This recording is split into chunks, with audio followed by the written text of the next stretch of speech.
Bonsoir et welcome dans ce journal du bif. Dans cette émission, on va revenir sur les temps forts de cette première semaine.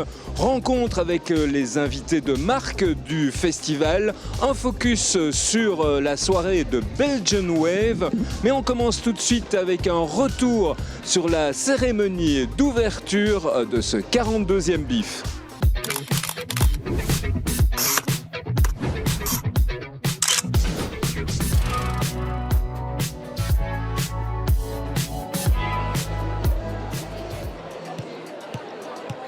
Ils sont très nombreux dans le hall du Palais 10 du Heysel. En effet, pour les fans des films de genre, c'est l'heure des retrouvailles. Soirée d'ouverture de la 42e édition du BIF. J'ai commencé dans les années 90, j'avais à peine 22 ans. Bon, maintenant j'en atteins presque une soixantaine, je ne vais pas faire le compte.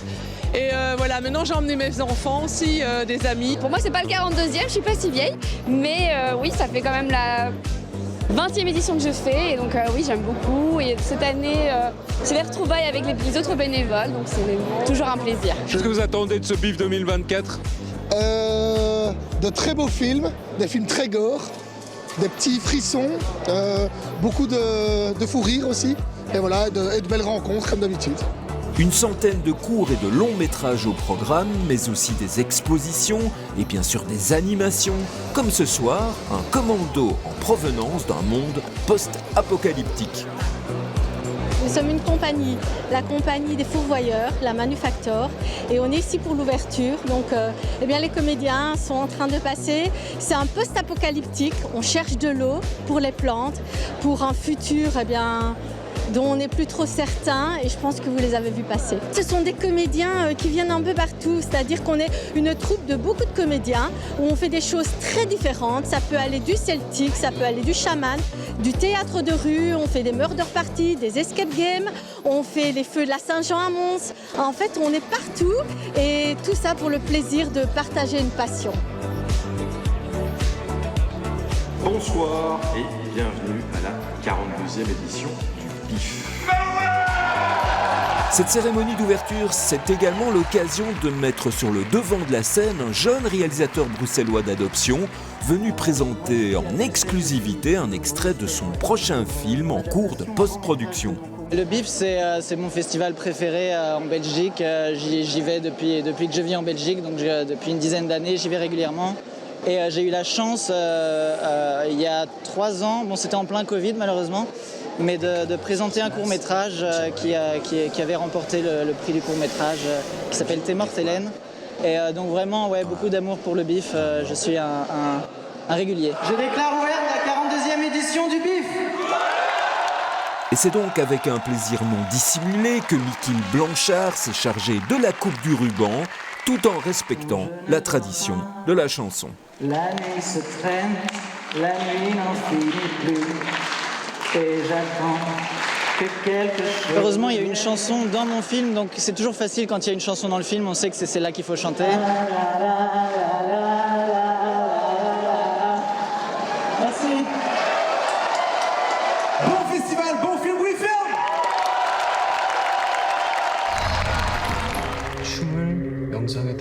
The Sins est un des films sud-coréens à l'affiche de ce BIF 2024.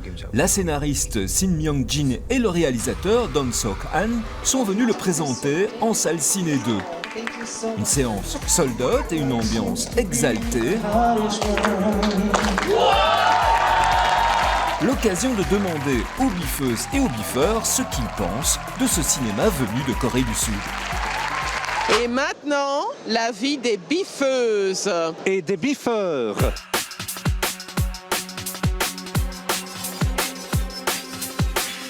Qu'est-ce qu'ils ont de plus ? Un côté bien décalé, je pense. Ils arrivent à mixer beaucoup de genres différents dans un seul film. Ils sont un peu plus gore que les autres films. Leur maîtrise du suspense, du thriller, ils ont un sens du rythme, ils savent faire monter la sauce, un peu comme les Espagnols. Ils se prennent pas trop au sérieux, mais ils le font bien. Ils sont très très marrants déjà, complètement déjantés. Sur un côté assez absurde, déstabilisant en tout cas par rapport à ce qu'on connaît en tout cas dans le cinéma européen ou américain. Il y a toujours un angle un peu plus peut-être bizarre. Très souvent, ils arrivent à faire de la comédie avec du drame, avec de l'horreur.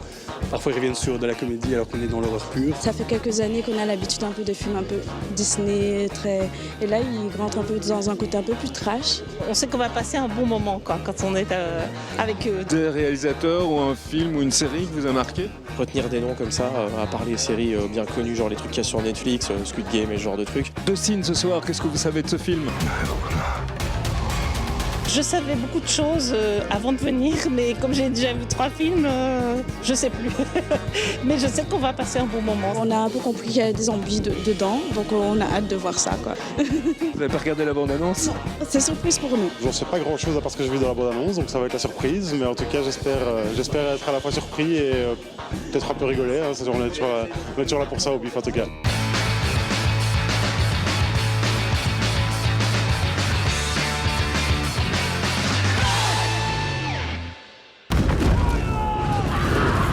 King's army is strong, so we need to be cunning. That's why I'm in charge. Imaginez simplement une sorte de Game of Thrones imaginé par un Suédois qui s'appelle Mikael Åström. Son nom vous dit peut-être pas grand-chose, mais je vous cite par exemple The Ride qu'il a fait avec Anthony Hopkins, The Great Escape qu'il aurait fait avec Schwarzenegger ou Sylvester Stallone. Et donc il a décidé de revenir au pays pour faire vraiment une sorte de Game of Thrones sur une histoire qui s'est passée en Suède, entre la Suède et le Danemark. Et c'est une sorte de fresque totalement épique. Et on peut dire que forcément, je veux dire, quand les Suédois se mettent à faire ce genre de truc, c'est les abats qui sont mis à jour, quoi, tout simplement. Donc franchement, ça vaut la peine.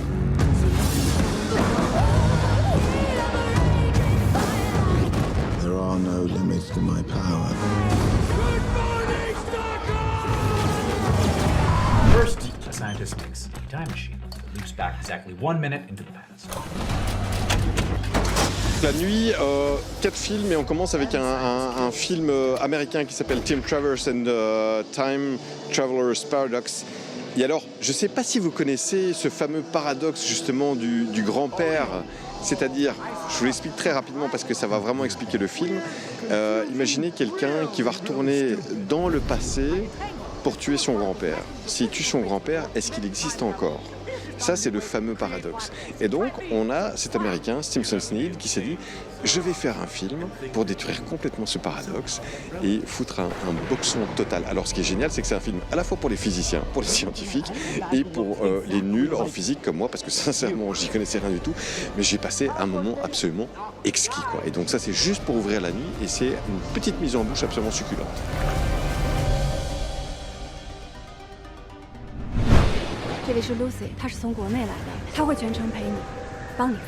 Unspoken, là on est vraiment sur une surprise totale. Grosso modo, c'est l'histoire d'un père de famille qui vit en Chine et sa fille a été assassinée aux États-Unis.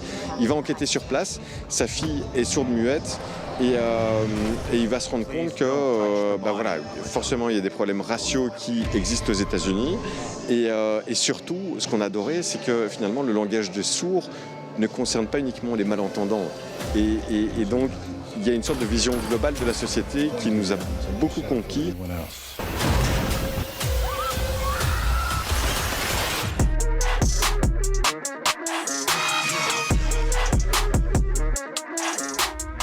Actrices, acteurs, réalisateurs, scénaristes, techniciens et même des figurants, toutes et tous ont vécu l'aventure de Belgian Wave.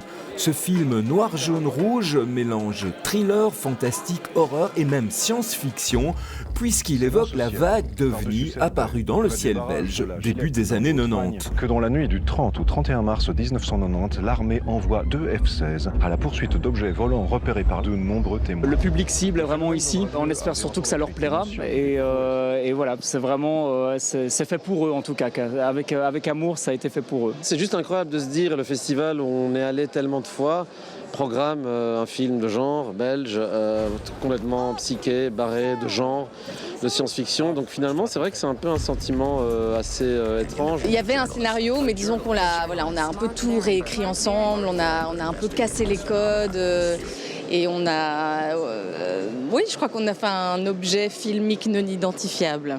Tu veux voir Marc? Oh, c'était un mec qui avait du talent, hein. Et comme tous les gens doués, c'était un margoulin. Nous avons été obligés d'écarter. C'était un sacrifice nécessaire. Mais où vous fumier, là? J'ai été simplement figurante le temps d'une nuit. Qui était assez mémorable et très sympathique. Je ne l'ai pas encore vu le film, donc je découvre aujourd'hui, donc je suis impatiente, voilà. Impatiente comme le public qui ovationne l'équipe lors de son arrivée sur scène. Au-delà d'une présentation, c'est aussi la fierté pour la Belgian Wave Team d'avoir pu mener à bien ce projet original en tout point. Quand on regarde les interviews d'époque, c'est ça aussi qui nous a nourri beaucoup, c'est que c'est très drôle déjà de base en fait, parce qu'on a des intervenants, mais c'était normal, c'était comme ça à l'époque, et dans les JT de l'époque, il y avait ce genre de choses, c'est super drôle, et donc du coup on s'est dit, mais c'est une matière en or en fait. Même si le film est assez particulier, on va dire que c'est pas un film dans lequel on a une histoire classique dans lequel on comprend tout, où on comprend tous les éléments, c'est plus, on va dire, plus une expérience sensorielle aussi. Ce film, justement, a mis en avant tellement de compétences, que ce soit dans le son, dans l'image, dans les effets spéciaux, dans les effets réels, numériques, dans le décor. Enfin, allez voir le film, vous allez comprendre. Cette soirée mémorable s'est terminée en musique, sur scène avant le film. Et puis, dans le grand hall du Palais 10, avec un concert de VHS From Space, le groupe du réalisateur de Belgian Wave.